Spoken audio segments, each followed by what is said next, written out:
Ladies and gentlemen, we have a great interview today. We'll see you right back here in 30 seconds. Ladies and gentlemen, I'd like to welcome you to the scoreboard keepers. You're around here, we don't keep receipts, we keep the score. So if you want to get on the board, make your point. If it makes sense, we'll add it to the board. If it don't, we won't.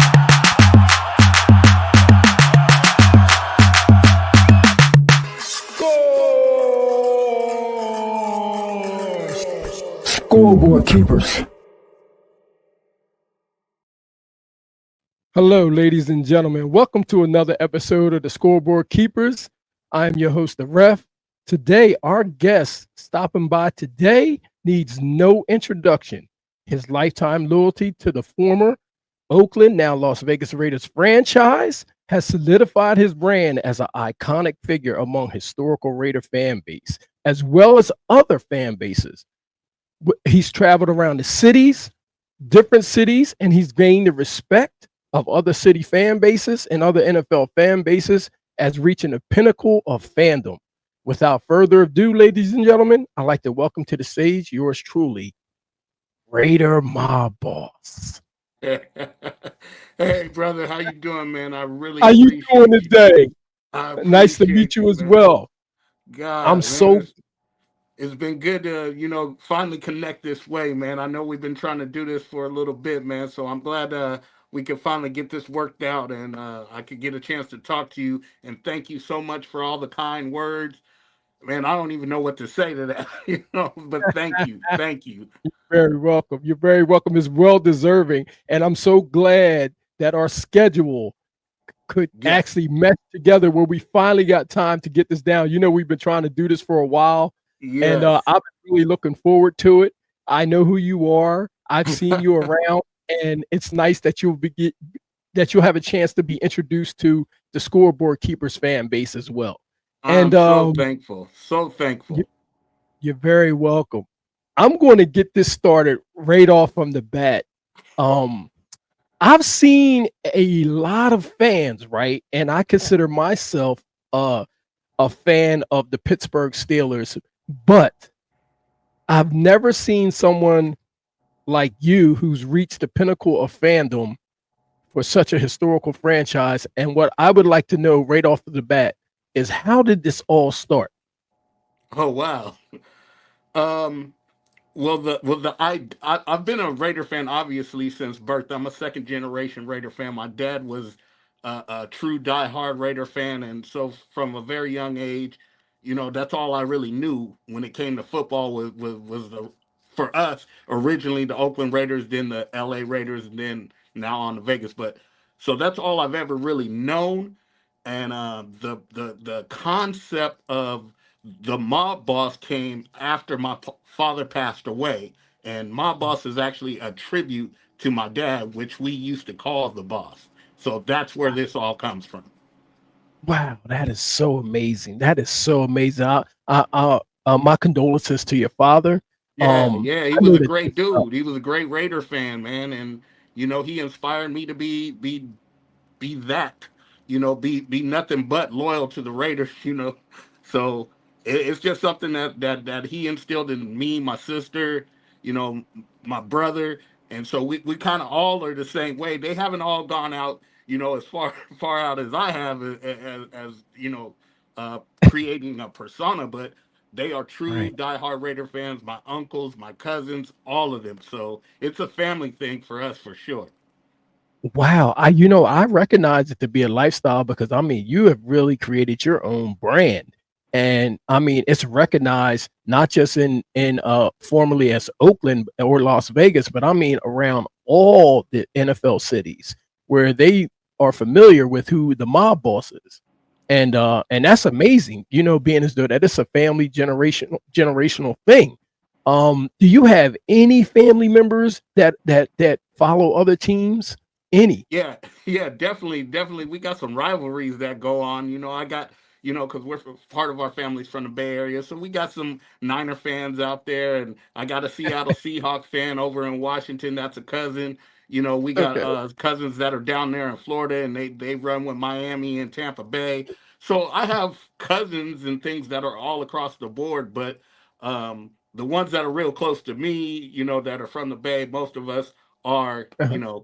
are Oakland fans. Oh, I still say Oakland, but no yes. matter what city they're in, I'm a Raider fan. Period. No matter what city they're in, I know I always say Oakland, but that's kind of where I was born and bred, kind of deal. Oakland means a lot to me. I could totally respect that because, as you know, I'm a Pittsburgh Steeler fan, and we cover all sports up here. But I do follow the Pittsburgh Steelers, and Heinz Field and Three Rivers Stadium, Yeah, yeah, and absolutely. never going to be Acrisure Stadium to me. So I understand what you mean. I know that dedication that you have to. Um, Let me ask you this: Do you have any Charger fans in your family? I do. My nephew, I raised him basically like my son. And once he got out of high school and I guess got under my, spell, he became a Chargers fan. So me and him go at it. He's in his mid late 20s. He's about 28 now, and we Hmm. go at it pretty good. And when the Chargers get on the field, he's in Arizona right now, but he comes down to LA. We got a chance to be together during that time when Hmm. we played the Chargers earlier, and he comes to Vegas when the Chargers are in Vegas. So me and him got that good rivalry going on, but it's all in family love and fun. I love it. I love it. I'm going to ask you this. In your best description, can you explain to us what it was like to attend games in the black hole? Oh, there's nothing like the black hole. Um, there's nothing like that, man. People that know, they could understand the fact of you're not going to sit down. You're not going to have, you only got room to really just go crazy. You don't have no room for nothing else because not just the fans that hold the tickets for the black hole seats, every fan that can get down there and be in the mix of it, they were down there, man. And the black hole was just an amazing feeling. And when people would come, it's just a big, over the years, it's like a family thing, right? Because you see the same people all the time in the same spots. We kind of all knew where to go, you know what I mean? So we didn't step on each other's toes and all that kind of stuff. We just knew it, and that vibe there, no matter what was going on the field, whether we were winning, whether we were losing, the vibe in there and the energy in that spot is nothing like it was nothing like that. Nothing like that, and nothing will ever be like that. Wow, that is so incredible. That is so incredible. I can only imagine what it was like to be at a game like that. Oh man, And crazy. in that venue. Yeah, I believe it. It looks Yeah, like a it's lot an of fun. energy. It's an energy that you know what I mean. You could really feel it. Honestly, you would walk to the Coliseum, and your hairs on your arms would stand up, the hairs on the back of your neck would say, you would just feel it, the roar. When you're waiting in line to get in the building, you could hear the roar from outside. That was just, it was nothing like it. It was incredible, man. It was an incredible experience. Wow. Wow. If my memory serves me correct, wasn't it a baseball field inside that stadium also?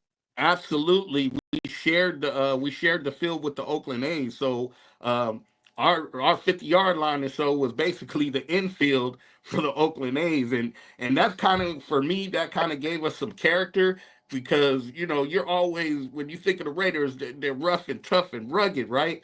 And we Absolutely. bring you out to this field that's rough and tough and rugged. If you can make it through that, you earn some respect. Some of our Yeah. running backs who scrapes and bruises because they had to where people were sliding in the second base. Well, he's trying to get that third down. Make that third down happen for us in the same spot. You know what I mean? So it was just a dual. It was a dual field where, like I said, baseball and football all at the same time, and it was crazy because there would be games where say Saturday I'd be in there for an A's game, and then Sunday morning I'm back in there for football. So it was just crazy, man. I loved it. I loved it. That is so incredible. That's such an incredible story. I'm gonna tell you, I have a weird affinity for that stadium. I remember watching the games, and as a football player, I played the game, and I remember one of the things I used to love was just getting grass stains on my clothes or marks on my helmet, right? Yeah, And yeah. You was it gonna was get it it was there in nothing. Oakland. Yes, You and it knew you was played. You knew you were at the yes, game in Oakland. Oakland was a real field, man. And then, you just knew when the game was done. No matter what side of the ball you were on or what team you were on, you watched them people that came out of that game, and they looked like they had played some football, man. And it was just gritty. It was gritty. oh, I love it. I love it because they just didn't have green grass stains. They had orange ones too. Yeah, yeah, On that dirt. whatever it was, man. I love it. I love that. That's that old school football, man. Because nowadays things are getting a little pampered. You know what I mean when it comes to Right. football. So just having those experiences, seeing some real hard nosed football back in the Mm, Coliseum was amazing. Even when as a youngster, being able to see it even more. When we moved down to L.A. for a short time, my dad would drive mhm. us down to L.A. and we would get that gritty, hard nosed football from them Raiders, man. And it's always Wow. that's why it's always been exciting to me, man. Wow. That's amazing. You had to have an amazing childhood to be Yeah, experiencing that. I mean, such a historical franchise. I mean, that's amazing. yes, It's not a lot sir. of franchises out here as historical as the Raiders. Yeah, we're as far as the NFL goes, I say we're one of the most iconic teams in the NFL. People ultimately recognize that shield immediately, and that's one of the Mhm, reasons you've seen other franchises change the aesthetic of their helmets or their mhm, colors or change. The mhm, Raiders have never changed because it's mhm, so iconic. That black and silver and that shield mhm. is iconic, and it will never change. You know what I mean? And Yeah. no matter how things evolve and as they go, like I said, you've seen other teams change colors, change the aesthetic of their helmet, and maybe change their logo. This logo has always remained the same, and it's always going to Mm, be the same. mm. I'll tell you what, you're absolutely right. And I'll tell you that I'll double down on that and I will say that the Raiders rival sports from anywhere in NBA, base MLB, soccer, it doesn't matter. That Yeah, logo in that it's shield is worldwide. known. It's Yes, it worldwide, is. man. It Yes, definitely it is a is. worldwide thing. For those of folks who traveled over to England and got to see it over in England and other Yeah. places we've been in Mexico, it's worldwide. My daughter happens to be married to a gentleman in the Navy, and they were Wow. stationed over in Japan, and Hmm. she video chatted me one day, and she's walking by a store, and there it was, Raider jerseys and T-shirts hanging in the store, and they were in Japan. And I was like, Wow. that just blew my mind. And I was like, Wow. so I'm asking my daughter about it, and she's like, oh yeah, they're all Raider fans over here. Like, so when people across the world think of the NFL, they truly think of the Raiders. It's just They what it do. is. They do. They do. And I mean, the clothing line itself, it took on a life of its own. Oh yeah, You man. know. It has uh impacted culture, because Mhm. this shield and the black and all of that has impacted culture. You could go back to the 80s with NWA, and they just made it a Yes. a huge cultural thing for the hip hop culture Yes. and so forth, and the inner Yes. cities and everything like that. So a lot Yes. of fans initially became fans because the logo had branded itself within the different cultures of hip hop. And so Yes. because they wanted to wear that brand, they said, well, Mhm. shoot, if I'm gonna wear the brand, I gotta be a fan. You know what I mean? And so a Absolutely. lot of that was built off of the shield. So the shield is iconic, man. And that's why I'll Man, never take it off. yeah, you are absolutely right. I mean, I can't deny anything you just said because it did transcend itself over into the culture itself. And people were trying to Absolutely. wear it, and they may not even been a fan of the Raiders, but everybody had something Raiders at one point in their Something life. Raiders on. Yeah, absolutely Yep, correct. yep. So let me ask you this. You're gonna love this next question. Okay. Let me ask you this, okay? If you had to, if you were forced to switch to another fan base, if you had Ooh. to leave the Raider fan base, right? What fan base would come close to giving you the same feeling that you have as being a Raider fan? Oh my, wow, that because I've never even considered or thought about ever having to leave the fan base, so or not being able to be a Raider fan. So that's a hard question. But what I can tell you is this. Now, Hmm. personally, no, I would never even think about choosing anybody else. But what I I know it. can tell you is this: Hmm. some of the places that I have traveled that mimic what we do as Raider fans and Hmm. kind of give you that same energy. Hmm. As much as I hate to say it, is Kansas City Chiefs. When I went to a Kansas City Wow. game on a Monday night, the Where? vibe in that place is just how Yeah. the vibe used to be in Oakland. It's just that they were all wearing red, but they gave the Wow. same intensity, the same energy, the same. It was in the Coliseum, and where KC plays is almost identical the way they were designed. So it Wow. was almost like the same thing. I was actually amazed to go in there. And first of all, I was a little nervous because I said, man, I'm going to sit front row in their end zone. Somebody's going to give me a problem. But it wasn't. There wasn't a problem like that. There was no problem. There was a lot of love that was shown. I met a lot of people. Got a lot of connections from Kansas City while I was there. So Yeah. the love that was shown, but while the game was going on, they were putting out just that same kind of energy that I feel like we as Raider fans put out. And I was amazed that they were so, and I can understand why their franchise is doing so well because that fan base is just like us. Right. They inspire their team on the field. That you can hear it. Those players are so close; they can hear everything that's going on in the stands, and they are so dramatic you know and they travel just like we do. They travel very very well. They're a big travel team, so when you go into other cities, they're bringing bus loads and plane loads to get there to those other cities, the same way Raider fans do. So if anybody, even though they're the biggest rivalry that I got, Mhm. their fan base is one to be acknowledged. Wow. Let me tell you, you just threw me a curveball because I was not expecting you to say Kansas City Chiefs. Yeah, To be yeah. I mean, I have my love hate relationship for Kansas City, but I always say this, you may hate the team, but you can't hate the fans. You know what I mean? there, you go. I have Yeah. good relationships with fans from multiple teams across the country. They've shown me Right. love, and I show them that love right back. And so I don't care. While we're on the field, we could battle all day, but before the game, Yeah. after the game, it's all love with me. Wow. So since it is Kansas City, would they rival also your tailgate food? Yes, yes, absolutely, absolutely. Kansas City tailgates are huge.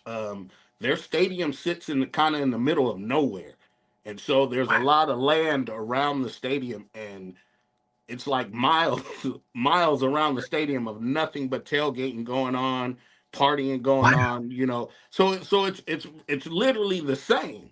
It Right. literally the same. Now, what I'll say this is, for those of you who experience tailgating in Los Angeles and tailgating in Oakland, that that particular vibe hasn't translated all the way over to Vegas just yet. You know what I mean? They're still building the fan base over there in Vegas, and Mm-hmm. a lot of the folks aren't traveling as much as they could from the Bay Area and California to get out there. So the tailgates that a lot of people may remember from Oakland is not exactly what you're going to see in Vegas. I mean, Mm-hmm. it's a good tailgate. We have a good time, but Hmm. nothing to compare to Oakland the way it was, man. So I'm hoping as the seasons go on, that Hmm. it starts to translate a little better over there in Vegas, and we build the fan base up a little larger in Vegas, and we could get that old Oakland vibe tailgates back because we got a few people out there that are constant that used to be very well known in Oakland for their tailgates, and they've brought themselves out there and they're trying to help build the culture. So it's just going to take Mm. some time for the culture to catch up. But if you remember any of those Oakland tailgates or LA tailgates, nothing is compared to that. Nothing, nothing, nowhere, nowhere. I don't care what city you go to, nothing that can compare to a Oakland tailgate party. Y'all can quote me Wow. on that one for sure. That's amazing because I mean, I compared Oakland moving to Las Vegas to like Baltimore packing up in the middle of the night, the Baltimore Colts, and leaving. Yeah, Um, yeah, you know, that's kind of the way it felt. It stung. yeah, It hurt. It really did. You yeah, know, it devastated a lot of people, and it divided our fan base for some time because of the fact mhm, of, one thing about Raider fans, they're loyal, and they have been loyal to that team for so long. mhm, For things not to work out for us to stay there, it broke a lot of mhm, people's heart. So with that, mm, mm, you lose a little percentage of your fan base because people are really truly hurt. That's like right. that's the analogy I used before was, you know, that was that woman that left you that one time, but you let her come back in your life, and then she turned around and left you again. You know what I mean? Yeah, It's like, how many times you gonna leave me before I say enough is enough? You know what I mean? right, So some right. people said for them enough is enough, and they watch it Mhm. from afar. You know what I mean? And Wow. that's why I say it makes a big impact on what's going on at the tailgates. It Mhm, makes a big impact on what's going on inside the stadium. As mhm. most of you guys know, when you see the games, you've never seen an Oakland game where we were outnumbered by somebody else. Yeah, Never. Maybe the only one close that I can remember was when Pittsburgh came. Pittsburgh came pretty deep, pretty heavy, and maybe yeah, when Green Bay came out. But other than that, this stadium used to be completely blacked out. And black. when Yeah, it was when blacked we out. would say Black Sunday, we meant it. It was Black Sunday. Where now in Right. Vegas, being the travel capital of the world, when people Mhm, start putting on their schedule where they want to go, well, the Raiders are on my mhm. list, and that's in Vegas. So I'm gonna get the football game and the lights of Vegas, and so they come in big droves. And like I Right. said, with us rebuilding the fan base in Vegas, because it wasn't there prior to a few years back. There, you didn't have very many Raider fans there. So trying to build the fan base that has kind of had their hearts broken and don't want to travel, it's it's Yeah. it's it's not the same as it was. And I think that Right. honestly puts an impact on what happens on the field. Because Wow. when those players are out there on the field and they hear nothing but the opponents, people getting cheers because it's so Mhm. rowdy, because they got more of their fans in their own, you know, you want to go somewhere where you feel like home. That's where you're gonna play the Yeah, best. yeah, And yeah. when you look in the stands and it don't look like home, it's hard. It makes it It's difficult. very So hard, and I'll tell you, I was watching the Steelers when they played the Raiders, and I looked in the stands, and it was the Steelers and the Raiders playing, but I saw a man up in there with a Chicago Bears jersey on. So it yes, being a travel capital of the world, you're absolutely right. I could just tell it was like different people in there from yeah, all over the world just because representing their team. the game, it's not just the Raiders versus who's ever in town. You know what I mean? People come Right. to Vegas all times of the year for all kinds of different things, and they say, well, shoot, if I'm in town, I might as well catch a Raider game because it's just like any other attraction. Vegas has a lot of attractions, and so Right. they're like, hey, yeah, I may be a Bears fan and my Bears ain't playing, but I can't get to a Bears game. But the Raiders are right down the street. I'm gonna go in there and they have on their Bears jerseys. I've seen Colts jerseys in there, Cowboy jerseys. And I'm like, oh my gosh, when are we gonna make this home again? We need to get it back to where it's home. And I think, Right. one thing is we got to turn the team around and get some wins under our belt because people tend to ease their pain when they're winning, and then they choose to say, Right. "Okay, I'll go back, and I'll go back and do what I've been doing." But Right. so hopefully, when we get this thing turned around, we'll see the fan base grow, and we won't see our stadium looking that way. Amazing. Amazing. So let me ask you this, my boss. Can you tell us what it was like being a fan under the Davis family? Wow.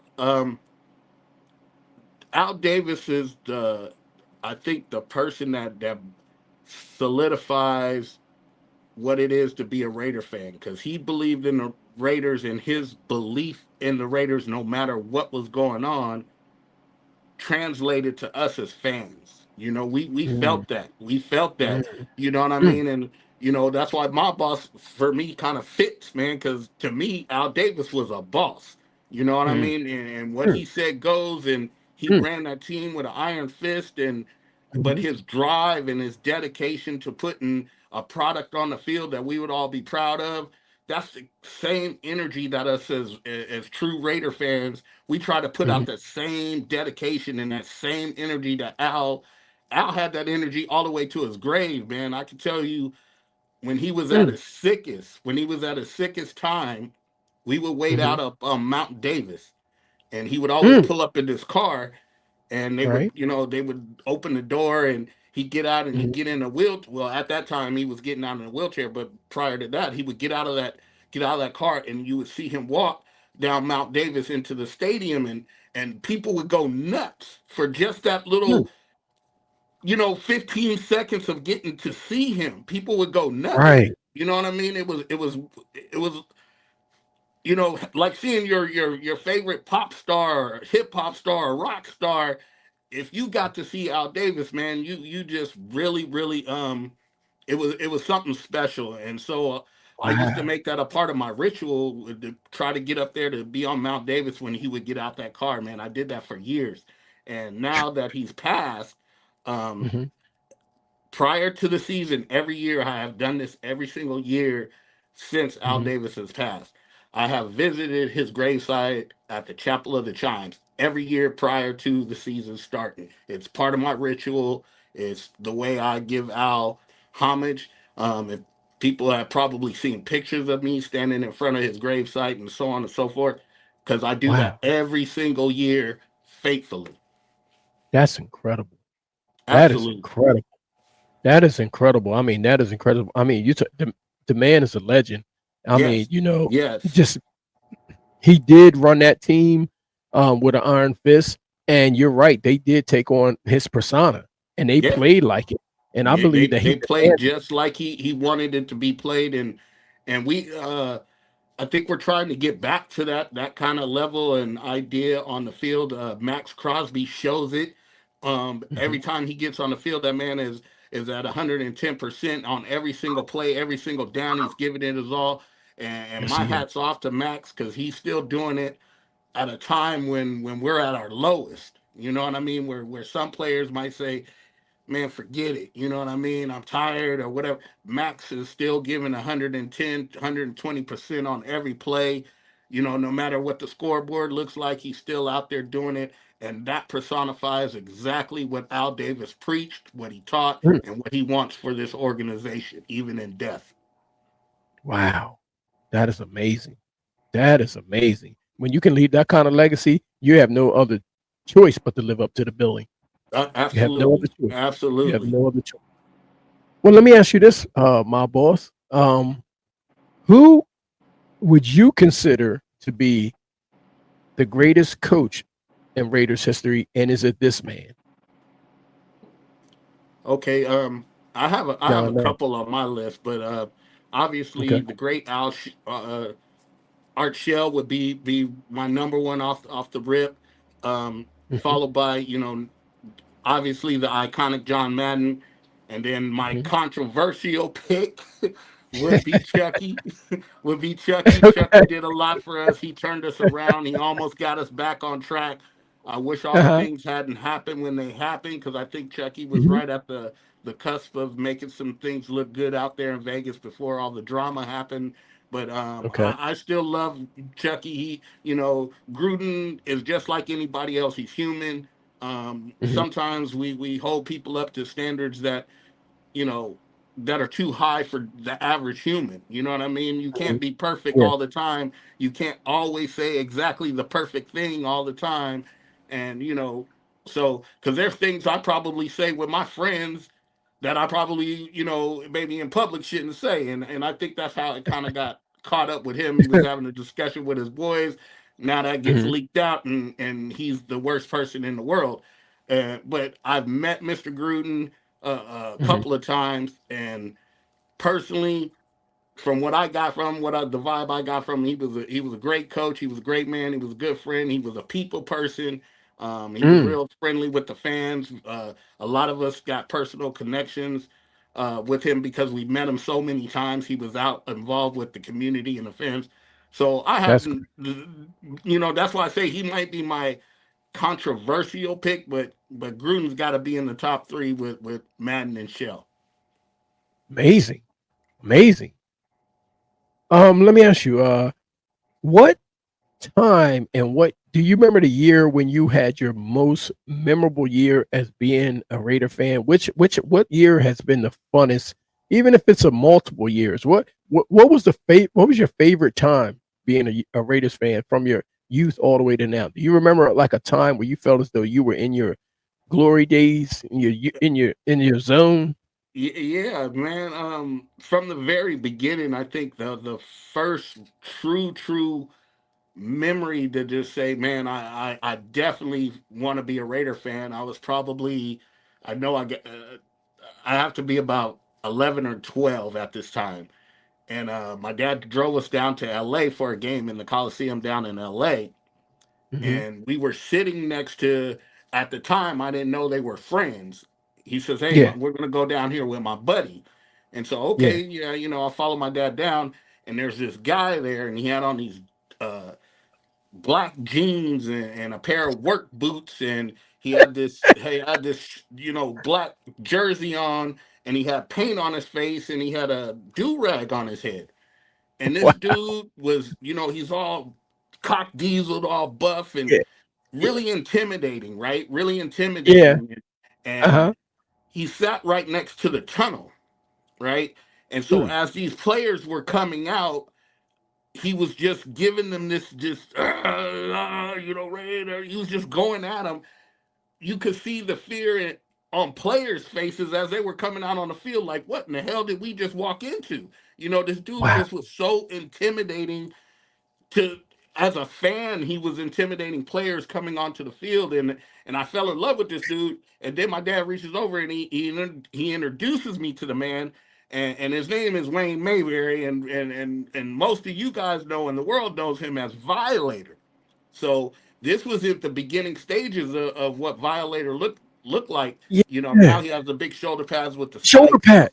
and all of that Yeah. kind of stuff. But this was, back in the early '80s, when he first started, and he was an Yeah. intimidating figure back then. He was intimidating, and Right. so as I grew up, and now I know this guy is, him and my dad are friends, and so I would see him at games, and I get excited about seeing him, and I want to mimic him in the stands. I wasn't wearing, all painted out or anything, but I would try to mimic his aggression and his intimidation. I would try to mimic it as a kid, and then growing up, um, Right. going back to Oakland, as an adult, and still Mhm. having a friendship with him as an adult. When my dad passed away, I talked to him a lot about it, and he said, "Well, what are you thinking?" I said, "Well, I kind of want to do what you do, what I've watched you do my whole life. I want to do that too, but incorporate it as my dad." And he said, "Well, Right. son, if that's what you believe in, you do that, and you get behind it 100%. It's not a joke. It's not a game. You take it very seriously, and do what you have to do." And so he basically gave. I had an inspiration from my dad's passing, but he gave me the push to become Mobb Right. Boss. And he has Wow. been a great friend, a great mentor. I talk to him on a weekly basis. Obviously we see each other at the games all the time, but Right. I can pick up the phone anytime I want to, day, noon, or night, and pick up the phone and say, "Hey, Wayne, this is going on," and he's right there for good advice. He's just a good person, good-hearted person, and he loves the Raiders as much as, well, more more than I do, right? But I Wow. don't know if there's anything more than I do, um, Right. but he's such an inspiration. And then a few years back, for those that don't know, he was inducted into the Football Hall of Fame, and he actually has What? a plaque on the wall for his fandom.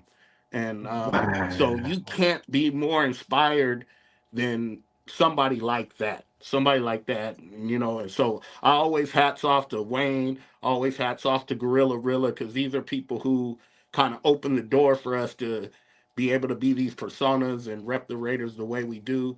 So I always give my respect where my respect is due, and those gentlemen have definitely motivated me, inspired me, and they continue to push me to be better. And I love them dearly. I love them dearly.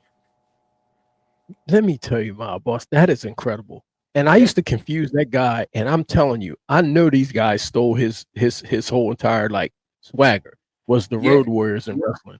yeah, I yeah. used to That was always, definitely inspired from him.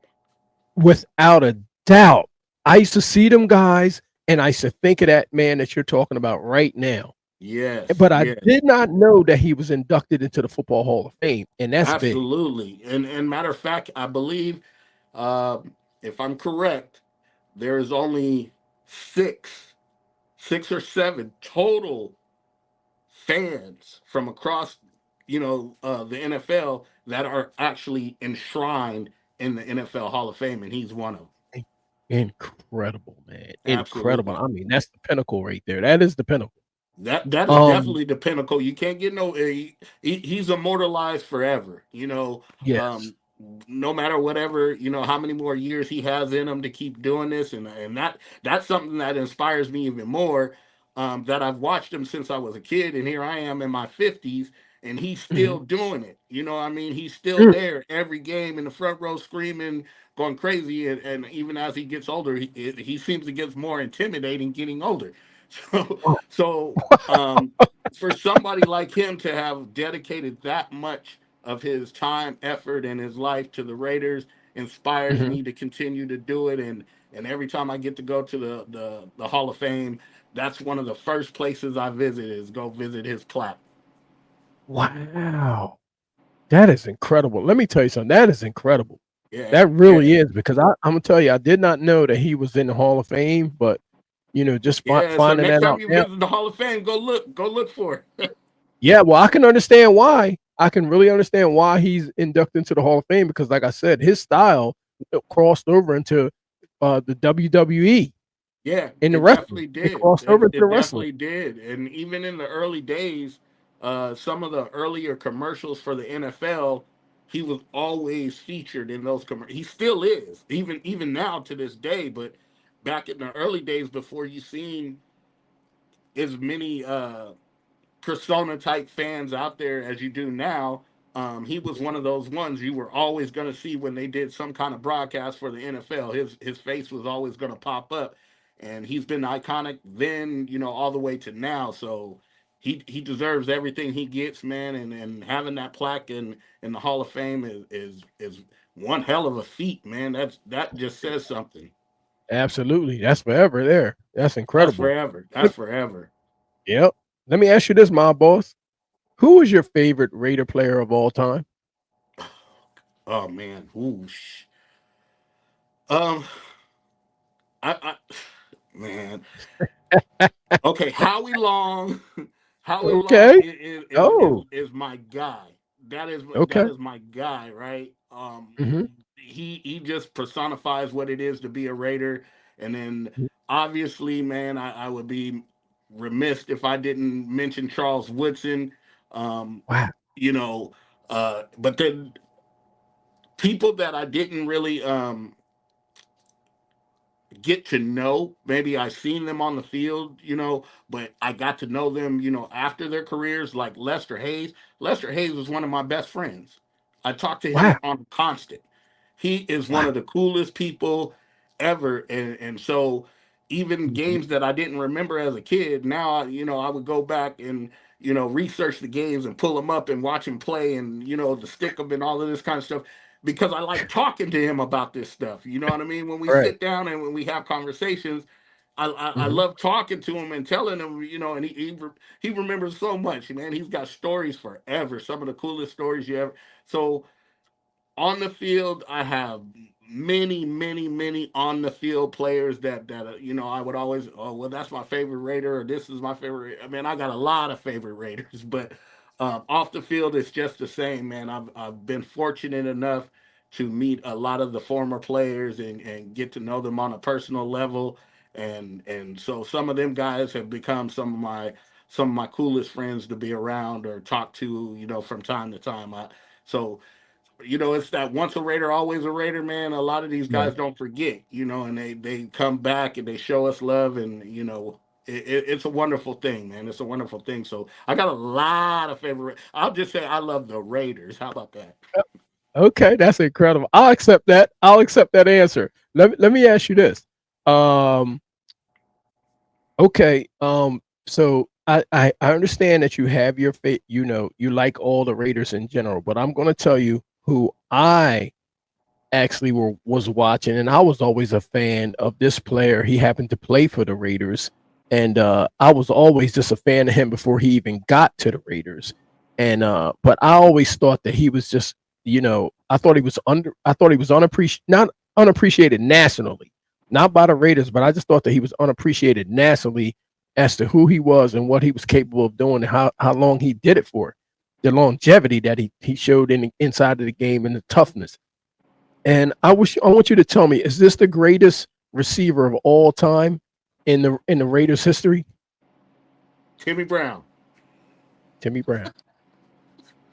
Timmy Brown. Timmy Am I Brown. right? Is that who you were gonna say? Yes, I indeed. Yes, that's Miss indeed. that's Mr. Yes, Raider. indeed. That is Mr. Raider. And he is one of these guys, like I said, off the field and now in his retirement, he has Yeah. given so much back to us as fans. And Wow. just a few weeks back, for the breast cancer month game, I was out in Vegas, and Hmm. somebody comes and whispers in my ear, and they said, "Hey, Mob, we need you to go down this way in the parking lot." I said, "Why?" And they said, "Well, there's going to be a camera crew down there, and they got Timmy Brown, and they want you down there." And I was like, "Well, hold on, let me get. I'm on my way." As soon as they said Timmy Brown, I'm like, flying down there. So I get down there, and he's doing his thing, and he remembered who I was. Wow. Immediately right off the rip, and I said, "Hey, Timmy, I just need you to do one thing for me." And he said, "What's that?" I said, "I just need you to autograph this hat for me. I'm gonna give it to this kid that when I get back." And he said, "Oh Yes. yeah, no problem, man. Let me finish up the little commercial that I got to do, and I got you." And as soon as he was finished, boom, there it was. There it was. He signed it off and got it done for me. And he's just a great guy, and the things that he did for the Raiders on the field is, man, unmatched. Is just Unmatched. unmatched, and that's why we call him Mr. Raider, because he truly is. And I just thank him for all the times that he took time out to, spend time with us. A few years back, he did a little Christmas thing on his web page, and he picked out, I don't know what, I think it was about 20 fans to do a live virtual chat with on his page, and I happen to be one of those guys, man. So all of those little things, from what I remember about him being a player on the field to to what he's done off the field and what he still continues to do, man. I have mad respect for Timmy Brown. One of my favorite pictures that I've ever taken is with Timmy Brown. Um, Wow. I have multiple autographs from him over the years. So great man, man. Of course, you have to acknowledge Mr. Raider himself. Absolutely. And I'm gonna tell you, I'm a like I said, I'm a diehard Steelers fans, but I'm a fan of football also. And Absolutely. I was a fan of Tim Brown when he was at Notre Dame, Yes. and admired that he didn't wear gloves. He had his fingers taped up, fingertips and all of that taped up, and he was fast and he was always sure-handed, no Yes. matter what the weather was. That was And that he, was he that was a Al Davis signature throughout the years was speed and hands. If you had yes, that, you could play wide receiver for Al Davis, man. That's really what he looked for. If yep, you could outrun the next man, and you could catch the ball, that's why really in the history of Raiders, there's a lot of great receivers that come out of being a Raider, because that's what Al Davis looked for. He looked for speed and he looked for hands, and we still continue to do that to this day. And absolutely. sometimes it works if you got the right quarterback to get it out there to him. But that's why Timmy Brown is the great Raider that he is, because man, he was so fast. He'd burn you on a dime. He'd boom. You switch your head Yes, 1 second. He's got 15 yards on you, and he's walking into the end zone easy. So easy. yeah, Mr. Raider is Mr. Raider salute. And I'll tell you something else I liked about Tim Brown too. He was a good runner after he caught the ball. He was the epitome of yak yards, and Yeah. normally one man wouldn't bring him down. He was a pretty big receiver, Yes. and Yeah. I Strength. respected that about him. I Yes. respected that about Yeah, strength, man. He always had that extra strength to, because when you're already at full speed and then you try to get your hands on him, you know what I mean? He's only going to, push you off, and then he's going to get, 15, 20 more yards, if not to the end zone. So, right. yards after the catch for Hmm. Timmy Brown, he's notorious for it. He's Yeah. one of those guys in football history that is, known for yards after the catch, man. Mm. Well, this is why this interview made so much sense, my boss, because I'm going to tell you now. This next question I'm about to ask you is going to go right in line with this one because um, this next man I'm going to ask you a question about, I think that he is the best athlete of all time. Hmm. Uh, Bo Is this the Jackson. best runner? Is this the best running back in Raiders history? Okay, so had not been for the injury, he would have been not only the best running back in Raider history, he'd have been the best running back in NFL history. Period. Hands down. Hands Hands down. down. All Hands around athlete who could, play dual sports. No, that wasn't heard of. To play dual unheard of. sports like that, and not just play dual sports, be successful Mhm. at both. So had not it been for the injury, Bo Jackson, he would have been the greatest running back of all time, Oh, hands down, hands down. And a few years back at the draft, when we had the draft in Las Vegas, he was one of the guests that was there, and I happened to be sitting front row, and so we get up there, and after he does his speech and answers questions and whatever, he says, "Okay, I'm going to sign some autographs." So I get up there to get this autograph signed, and he says, "Well, what's going on?" And I said, "I'm looking for my wife." And he says, "Well, where's your wife?" And I said, "Well, they only let so many people in here, and she didn't get in." And he grabbed the microphone, stopped what he was doing, grabbed the microphone. He screamed my wife's name on the mic, and he got some security people to go out because it was in a roped off area, right? So he got some right. security people to go out there and grab my wife and bring her up so that she could get a chance to meet him, because I was not gonna feel right. My wife was gonna kill me. I got to be up and close personal and meet him, and she didn't.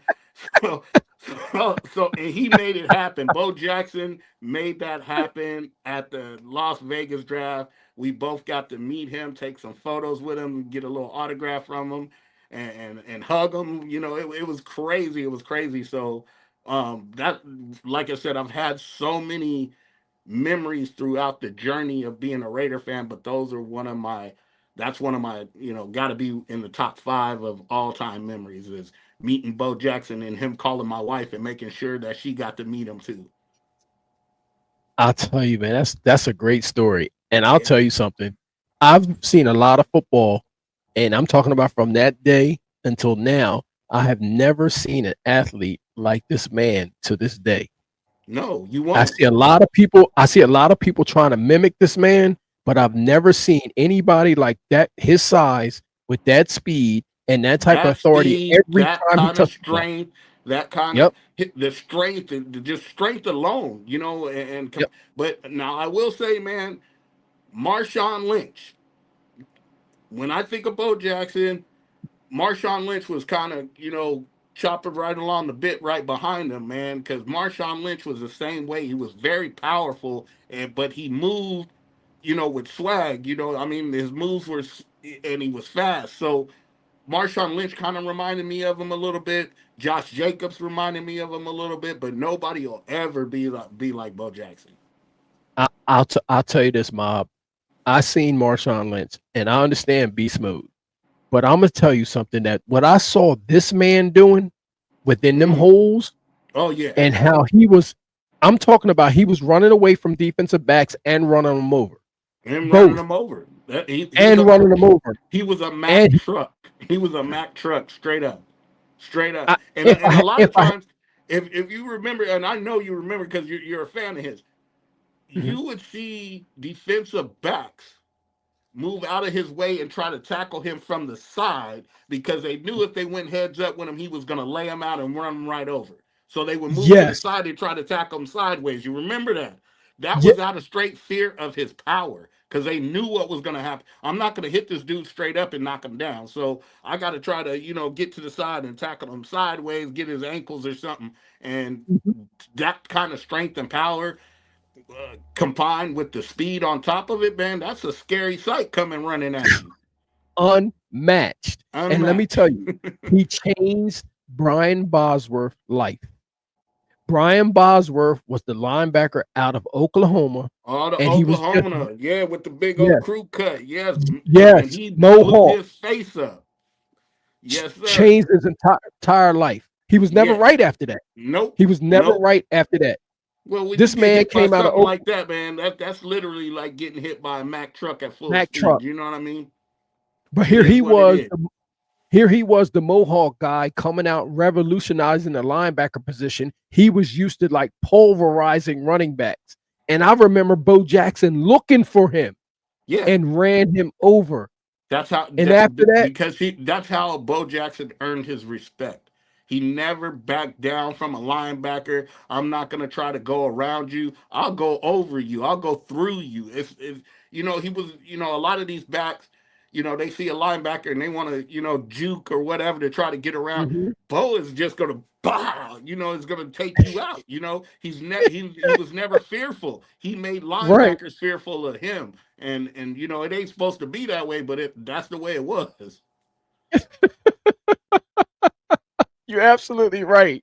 And I mean, man, you cannot deny it, man. I'm telling you, for me, this man right here is the best athlete that I've ever seen and until this day. I've Yeah, never seen anything like him, yeah. and Nobody's ever his done it strength. like that. Nobody, No, the man was even breaking baseball Dion. bats. Dion.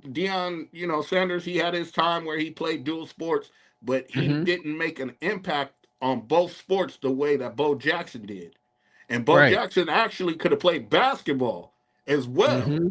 He could Mhm. have, there's video of him slam dunking, and the dude is just.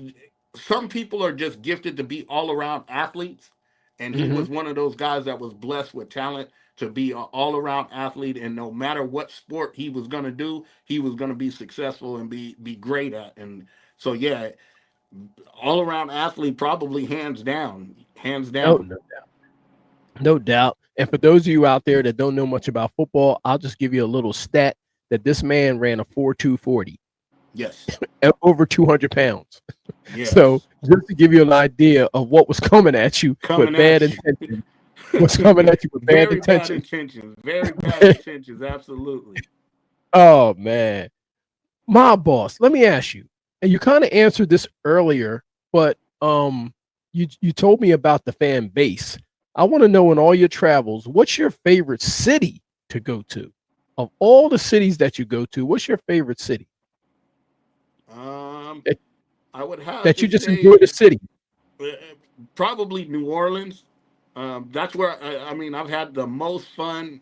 I went to New Orleans back to back at one point, and Mhm, that city is just the culture in the city, the food in the city, the atmosphere on Bourbon Street. mhm, That's a lot of. I mean, amazing, amazing, amazing. Of course, we had some really, really good times down there in Miami. Miami, South Beach is what it is. South Beach is South Beach. You know what I mean? So I've had some good times in South Beach. right. But I've been so many places, man. Arizona, Arizona has a good culture. Texas, I've been to Dallas and I've been to Houston to Mhm, see the Texans. So I've moved around Kansas City, Baltimore, um, man, I don't know, but like I said, but probably New Orleans. That and definitely, if you ask my wife, she would say New Orleans because every time New Orleans gets on the schedule, she's like, "Hey, are we going to New Orleans?" And I'm like, "Man, I'm trying to get to all the stadiums. I've been there a couple times, man." But she wants to go mm, back. She's like, "No, no, we're going to New Orleans." So, New Orleans is just one of those great cities, man. They got good people there. They got good food there. They got good atmosphere, and it's a good, mhm. good time. No matter what happens at the game, you're gonna have a good time in New Orleans. Wow. Let me ask you, when you're attending the Raiders games, and you're going to the tailgate, what's the best food that you've ever had at these tailgates? Because I know that's Well, a big thing. You know, yeah, it what's the just what's the depends on menu where like? you're at. It depends on Okay. where you're at because every city I go to, it seems to be something signature, right? Mhm. Like when I was just down there in Baltimore, they were signature for the barbecue crabs and Mm. the barbecue. And man, I never thought of barbecue crabs, but these things are some of the best things I've ever eaten. So now coming back to California, I'll be buying crabs and putting them on the grill because I like the way they did it down there. You know what I mean? Right, So and right. like I said, New Orleans, Creole food. I am a man, a Cajun food fanatic. So going down there to Mhm, New Orleans tailgates and you get that jambalaya, man, it's nice and warm, get you ready for the game, and get you some gumbo or something like that, man. mhm. So depending on what city, Kansas City, the barbecue was just fabulous in Kansas City. So tailgating Wow. with those Kansas City folks and getting that KC barbecue. So depending on what city you go to, it's Mhm. always different. Now, when you come to the Raider tailgates, man, hey, it's them corner salad tacos, man. You know what I mean? We get it. We get it down here, man. When we get it, man, California and Vegas and whatnot, the tailgates, man, because guarantee you my Wrecking Crew family got them corner salad tacos that are off the hook, bro. So so it just depends on where I'm at, man. It depends on where I'm at. That's amazing. Well, let me, that leads up to my next question because, um, this football thing is going national now. They're I mean global. They're going into Germany and they're playing in all these different countries right now. And I noticed for the Pittsburgh Steelers down there, we have a huge Mexican following. Which fan base do you think has the most versatile fan base? Do you think there's more Mexican and Hispanic fans for the Raiders or for the Pittsburgh Steelers? Now, definitely, Hispanic fans are faithful to the Raiders, man. Uh, the club that I'm a vice president of is the Knights of the Shield KOS, right? Right? There are only 3 African Americans in the club, and I'm a vice president. The rest are Hispanic. And people were like, "How in the hell did you become a president of a Hispanic?" It's not a Hispanic club; it's a Raider club. It Right. so happens that because of the location of where the Raiders were in L.A. and then Hmm. again where they were in Oakland on the east side, Right. well, that's Hmm. where that's the culture that's around there. So and like I said, when it comes down to NWA and all of those things back in the 80s, well, those are the people Hmm. that gravitated to that shield, that color. And so you got a large, large Hispanic fan base. When we were there in Mexico, man, it was just crazy to see the numbers of Raider fans, Hispanic Raider fans that were there, and even more so, what was crazy was to get there. Yeah, that photo there that you got right there, I'll show you, man. Raider at Villa and so many others that have made it iconic for Hispanics to be a part of the Raider Nation. And when I got there in Mexico, and people knew who I was, and they would Wow. speak to me. I had to start trying to, I had a brother with me that was translating because I couldn't understand everything, but these guys Hmm. knew who I was, and that just blew my mind that they were so dedicated to the Raiders that they would know who Violator was or who Gorilla Rilla was. They knew who all the players were on the field, and their vibe. Even though they're in Mexico and they're not here, the vibe was exactly the same. Was they Wow. have ingrained that culture of the Raider culture into part of being, it's part of their culture being Mexican, being Hispanic. It's Right. part of the culture. So I would say, other than the Los Angeles Rams, when it comes to Hispanics, Hmm. especially here on the West Coast, Hmm. they're Raider fans. They're Raider fans. That's just what it is, man. So shout out to all my Hispanic brothers. I love y'all, man. Wow, that's amazing. I love it, man. I love it. Um, the new stadium. Okay. Is it state of the art? Is it just a? Do you think that they put that stadium there? What's your vibe? What was your vibe when you first walked into this new stadium? Because I hear it looks like a spaceship from the outside, and I heard a state of the Absolutely, art. I heard a it state of the does. art. It is. It is. It looks like a literally like a spaceship, and walking into it for the first time, that was during just after COVID, and they Hmm. started doing the tours, and so they opened it up for tours to the fans. So I got to be one of the first fans, first few hundred fans. I won't say the first fan, but the first few hundred Hmm. fans to go in there and do the tour. And walking Mm. around this place was just like, oh my gosh, you know. And as much as I love the Coliseum, as much as Hmm. that vibe and just the old just the old vibe, and that walking into that place kind of made it feel a little bit better that Hmm. we were no longer in Oakland, because to have a stadium this beautiful with all of these amenities in it, I mean everything you can think of Hmm. is in that place. You know what I'm saying? It's just one of those great type of places that the only thing that's missing is that they put it in the wrong location as far as I'm concerned. You know, if they could have built that in Oakland, it would have been amazing. But it is, Right. man, it is an experience. So that's why I understand why other fans, whether they're Raider fans or fans of the team that were playing that week, they Hmm. come to that stadium and they want to experience it, because there is no other stadium in the NFL that is like this one. Wow. Definitely not. This is the top of the line stadium. Every amenity is in there. Everything you could think of and wish for and ask for, it's all in Hmm. that place, man. And it's one hell of a place. It's beautiful, man. And the time I got to, like I said, during the tour, and you get to Hmm. go and stand, they wouldn't let you stand on the shield, but you could go to, the 50-yard line. They wouldn't, that's sacred. They don't let you stand on it. So, Right. but standing in the middle of that field and looking up and looking around the whole stadium was just a moment, man. It was just truly, as people say, breathtaking. It was kind of Yeah. like that. So, like going to see the Grand Canyon for the first time, or seeing Niagara Falls for the first time. Going in that Right. place gives you that kind of experience. Wow. That is incredible, man. That is incredible. Let me ask you: is that artificial turf inside of there? Or is that natural grass? Okay, so during the tour, they have an artificial grass field. But Hmm. after the tour is over, that field rolls out, and then the natural grass field, which is kind of like similar to the same way the design that they have in Arizona. So they have Oh it. yeah, They yeah, have a yeah.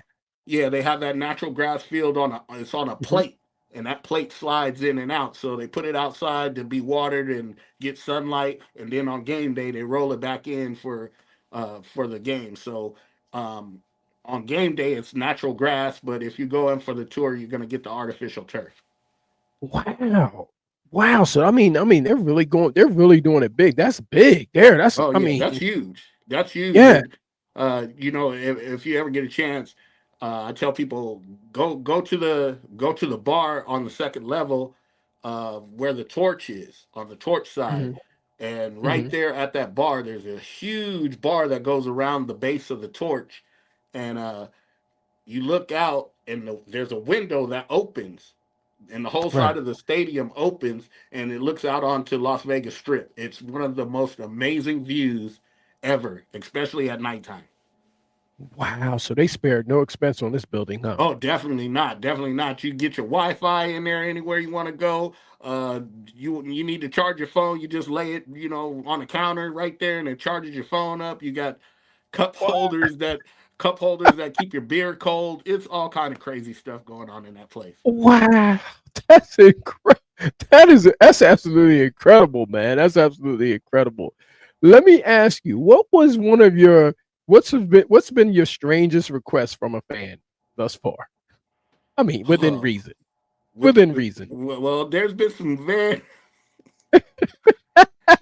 very strange requests, and thankful, I have smart people that are usually around me, keep me out of Yes. trouble, because my wife watches everything very close. And Good. yeah, but I've had some weird autograph requests that that I didn't understand, and some I have done, and some I've had to say no, I can't do that one because that's just really gonna cross the line. But autograph requests, that some strange ones there, when it comes to Right. some of our special Raiderettes that get a little tipsy. Uh-huh. But not really too many strange requests. I think the requests that really touch my heart are requests I get from kids that Right. who I don't think, because a lot of times, even though kids might see you at the game once or twice, they probably don't know who you are. They don't follow you on social media or whatever the case may be. But I've had a Hmm. lot of requests over the years from kids who are sick, or they're going through a tough time, and they might say, hey, Mob, can you give me a phone call, or could you come visit me, I'm in the hospital, or and things like that always touch my heart. So I try my best when I get those type of requests to honor those requests. And I've visited Right. hospitals, I've visited a school. A young man told me he was getting bullied at school, and he said, Wow. he told the kid, he told him, if you don't leave me alone, I'm gonna call my friend Mob Boss, and he's gonna come get you. And so the kid, oh yeah, who is this Mob Boss or whatever, right? So this Right. kid's mother inboxed me, and she said, hey, this is what's going on. And this Hmm. kid, my son told him that Mob Boss was gonna come take care of him. And I said, Hmm. well, where do you live? Where do you Hmm. live? How do I get to you? And I got the suit on and everything. And me and my wife drove out to this kid's school, and these people thought I was Amazing. crazy walking up to the campus. And I said, Right. so I explained to them, Right. what was going on. And Right. they said, oh, this is exciting. So the principal escorted me to the playground and Hmm. took me out, and we found the two young men. And the kid Wow. said, I told you my boss was gonna get you. I told you. And I talked to this little kid, and I said, hey man, if you want to be friends with me, and you want to make everything cool, because you don't want me to keep coming out here seeing you, you got to Right. treat my. And now these two kids are best of friends. You know what I mean? So Wow. whatever, what if the requests are within reason, man, my boss tries to accommodate, because I am a fan's fan. Whatever I could do, because those little things keep people interested and Hmm. wanting to support the Raiders. When they see the fan base is out there doing great things and they're touching the Hmm. community, they say, hey, I want to be a part of that too. And so that keeps, because for so long, um, Raider fans always had a bad image. That we Hmm. were like gangsters or Yeah. criminals or thugs or whatever. And so Hmm. part of what I do is to try to change that culture of the bad boy image. Now, we might be mean as hell on the field, and we Hmm. might want to, take your head off on the field, but outside in the real world, we're just normal people, just like everybody else that go to normal jobs, normal 9 to 5s, have families, and so on and so forth. So, we want to change that image that we're just a whole bunch of get drunk, throw down thugs. We do a lot of good stuff, and there's a lot of great Raider fans out there doing a lot of great things. And Mm. so I try to do my part to make sure people see that. Right. That's amazing, man. That is amazing. Obviously, man, we're all about anti bullying around here. So I definitely can respect your work in the Yeah, community. Anytime you can help some children and help some kids, especially in those type of situations, those are things that those kids will remember for the rest of their lives. absolutely. You know, And I keep in touch with them, to make sure life is still going good for them. And those kids become, some of the biggest Raider fans, and they say, it's because, my interaction with my boss. So if that's what it takes to help them, encourage them, just like I was encouraged as a kid to want to be a Raider fan, man, I'm all for it. mm. Yeah, well, I'll tell you, man. I think that the Raider, just the fan base in general, has influenced a lot of other fan bases around the NFL. Just with the things that I see and the things that I've seen from the past. I just remember when it was all getting started, it was like the Raiders that were out there first. I didn't see a lot of other teams that was putting it in like the Raider fans, like you Yeah, guys were putting it in. yeah, And slowly but surely, everybody else started catching on. yeah. You see it. I think the culture, the lifestyle, and the culture of being a Raider fan, got so iconic. Excuse me, iconic in a Mhm, way that other mhm. fan bases said we want to mimic that same thing, and they started to do it. and that's Hmm. why you see a big push with the Steelers, man. Your fan base, Steelers Yeah, travel very very well. very. They're a huge community just like we are, and Hmm. so you know they're doing it. Green Bay's doing it over there. You know, the Vikings are doing it. San Diego's even building a pretty good fan base that way. So I Hmm. think the Raiders kind of opened up the door for the movement, and now it's spreading across the NFL, which is good for the NFL because we want the NFL to be around forever. This is a sport we love, so the more that the fans get involved with their teams and get involved with their communities, and you start seeing people traveling across the country. I mean, that's one of my favorite things about being a Raider fan is being able to travel across the country, out of the country, to go That's and represent the Raiders. Man, it's an uplift, man. And so I enjoy doing it, and I see that now other fan bases are doing the same thing, and it's all in fun and love, and it's just good for the sport. It's good for the sport. it's incredible.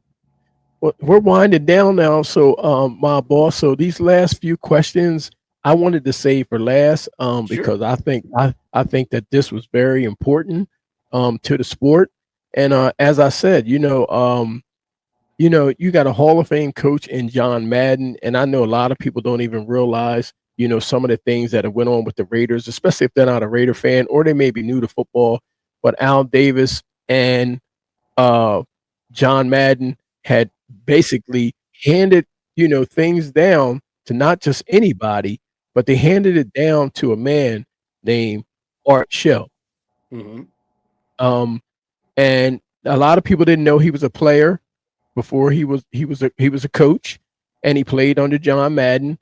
And one of the most important things about it was this right here. So tell me your feelings about this right here. So as I when you asked me the question earlier about my top favorite coaches, and I mentioned Art Shell, um, that is being the first African American coach. Um, just showed what type of forward thinking and innovator that Al Davis was at the time, because that was unheard of. That was and I'm sure there were people in his ear saying, "What the hell are you doing? You're making a mistake. This is not good for the NFL. This is not good for you." But he was so forward thinking to say, and I'm sure John Madden had much influence on it as well, to say, "No, this is time for this now." And the Raiders are the team for it to happen. I don't think that could have happened with any other team but us. But Mm, us.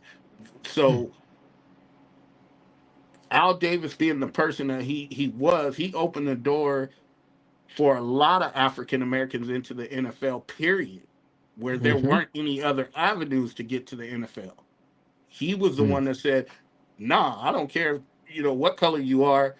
If you could run the ball, if you could catch the ball, you could hit somebody, and you could help us win. You could come here." You know, and people that know their true history about Al Davis, there was a time where the Raiders weren't accepted into a hotel because of the black players that they had on their team. And Wow. Al Davis said, and they said, "Well, you can let your white players in, but your black players got to go find somewhere else to stay." Well, Al Davis said, "Well, Mm, well, my team don't break up. We're a family." So he packed everybody up and took everybody else somewhere else because he wanted right. his team to be together, and he was not going to let his people be denied. So the forward thinking of Al Davis at that time period to hire the first African American black coach, man, that's unmatched, and not just that he did it, but he looked at somebody who had the potential to be great. Mm, And so it wasn't just a statement, I'm just putting somebody there for a statement. He had something mhm. behind that statement, and I don't think people were ready for what Art Shell had it, and he had to come out and prove himself, and he did. Yeah. He came out and he proved himself. So it wasn't just, "Oh, I'm the first, black coach for the Raiders," but he came and solidified himself as a coach for the Raiders, and led us to some good times and some good victories. So Mhm. I have one of my very favorite pictures um, I took was with Howie Long and Art Shell. and I'm standing in front of them, and these two giants are behind me. I'm only 5'6.5", right? I'm a pretty Right. short guy, and so these Hmm. guys are standing behind me, towering over me, and Hmm. just to have that interaction and talk to them about things, and for them to, they said, "Dang, young man, you know a lot about us." I said, "Yeah, my dad always taught me, to keep up with my history, what and plus he drugged me along to all these Raider games, so I got a chance to see you and this and that." So to have those conversations with him, and have that moment and get that photograph, man, one of my favorite memories of all time. So yeah, Art Shell means a lot to the Raiders organization, means a lot to me as a person, as an African American, because I know a lot of people don't know that because they always see me in a mask, but I am African American. So Right. so yeah, so it means a lot, man, for that day in NFL history. Man, my boss, this has been great. Let me tell you, this is why I was anticipating this interview for so long. Not only because the Raiders are a historical franchise, but it wasn't long until after. This is what make these teams great. It wasn't long after that, even though I bleed black and gold. It wasn't long after that until the Steelers actually got involved in this kind of movement, also with the Rooney Rule, where now African American coach has to be within the hiring process whenever they're looking for a head coach or someone in that nature to take on an NFL franchise, which is now the Rooney Rule, Hmm. from the Rooney family of the Pittsburgh Steelers. Right. Um, so important to football that we see these kind of things that we can believe that it can be black leaderships, and like Doug Williams, being the first black quarterback to win a Super In Bowl. the Super Bowl. Yep. Yes, like defeating all the odds, and going against all the naysayers. They did it. They did it. They accomplished milestones, and they kicked down doors, which Yes. opened doors for others. And I we see a lot of it around the league right now, and I can appreciate it and respect it. yes. And salute to you for doing your thing I within reaching appreciate the that. pinnacle of fandom. Not a lot of people seeing you behind the mask. I know who you are and I know what you do, but a lot of people don't. So Yeah. I just want to say salute to you, man, and I appreciate this interview, man. I really I do. thank It's you. been I fun. thank you. I thank you so much. I've been looking forward to this. I know we've been trying to work this out for a while, but I've Right. really been looking forward to this, and I thank you for you know doing, first of all, for your question and answers. Man, your questions are just amazing, and I see you don't just, I've done a lot of interviews over the years, but I see you done your history and your research, so you knew exactly, the thing. And I was watching the photos that were popping up, and I was like, man, I don't even remember that picture, but so I know you did your history, so it means a Thank lot. um as far as I'm humbled by the things that the accolades that you're saying. I'm just truly humbled by it, because a lot of folks get caught up in the quote unquote super fan, you. and I've always said this from the beginning. I'll say this till the day they put me in a box. I'm not a super fan. I'm a Hmm. Raider fan, and Yeah, that's it. And and if that inspires somebody else to be a Raider fan, it is. If it never inspires anybody to do anything, I'm still gonna be a Raider fan. You understand what I'm saying? So absolutely. so it is truly for me an honor to hear the words that you say, man, because it's just what I do. It's what I love. It's what I have a passion for. I don't do it for attention or camera time or whatever. I do it because I love the Raiders. I love our fan Mhm. base, and I love football. Period. I'm a Yeah, football absolutely. fan. So Absolutely. so the title of super fan, it is what it is. But Yeah, me personally, I'm a Raider fan. absolutely. My boss, your work is truly recognized, and Thank you. I thank you for showing up to the scoreboard keepers tonight. I Thank you. look forward to actually speaking with you again. Don't be a stranger. Oh yeah, man. I'll be reaching out to you again at some point, and hopefully we can reconvene and talk about maybe the Super Bowl or whatever, something. Yeah, at some point we are going to talk about a Super Bowl. We're having a tough one. It's Yeah. hurting, and we're struggling really bad. Tonight Mhm. was really, really bad. Obviously Minshew went out with a shoulder collar broken bone, so now we're going to another quarterback again. When it rains, it pours. Everything's going wrong. But Right. the Raiders of old, the commitment to excellence, it will be back. You just got to Mhm. stay tough. You got to stay true to what you know as a Raider fan, and just tough it out through the tough times. And we'll be back. We'll be back, man. We'll be back. Absolutely. Absolutely. If anybody knows anything about the Raiders, they won't stay down long. They're just like Nah, Pittsburgh. nah, man. Excellent. We got Excellent that fighting standard. spirit, man. We got Yep. that fighting spirit, and we're gonna keep fighting and until we may get knocked down, but we never get knocked out. So Not never, never, never. And excellence is the standard out there. So I know that for sure. absolutely, absolutely, So we're driving for it. We're driving for it, and I give credit to those players out there, man. If ain't nobody else behind you, Mob Boss is always gonna be behind you. Keep playing, keep struggling, keep fighting. you heard it here first, ladies and gentlemen. My boss, it's been fun. I appreciate you. God bless you, man. And I look forward to having you on again. I thank you so much, man, and thanks for having me. And anytime I can do it, man, I'll be grateful to be back on, man. I love you guys. I appreciate you, man. Enjoy your night. And until the next time. Till the next time, Raiders. Woo! Yeah. ladies and gentlemen, you heard it here first. That was Raider Mob Boss.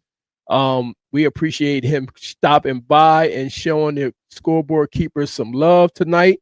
Um, you guys, man, listen, this is what it's all about. That man has reached the pinnacle of fandom, and he's still doing it. And he's one of the most recognized faces for the Las Vegas Raiders right now. And if you guys look him up, all you got to do is put in there the Mob Boss, and it'll just pop right up. You'll see that he's recognized not only in Las Vegas but all around the NFL. And this is the importance and the power of the fans to the NFL. You can see where the fans actually. This is where the fans make a difference right here, and how important they are to the fabric of the NFL and its longevity. It's fans like that keep the NFL the most powerful and the most popular sport in the world.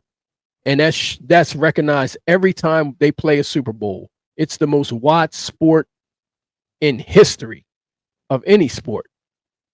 And that includes soccer on that day. There's more eyes on that Super Bowl than any other sport. You guys, I thank you for joining me tonight. This was a great interview.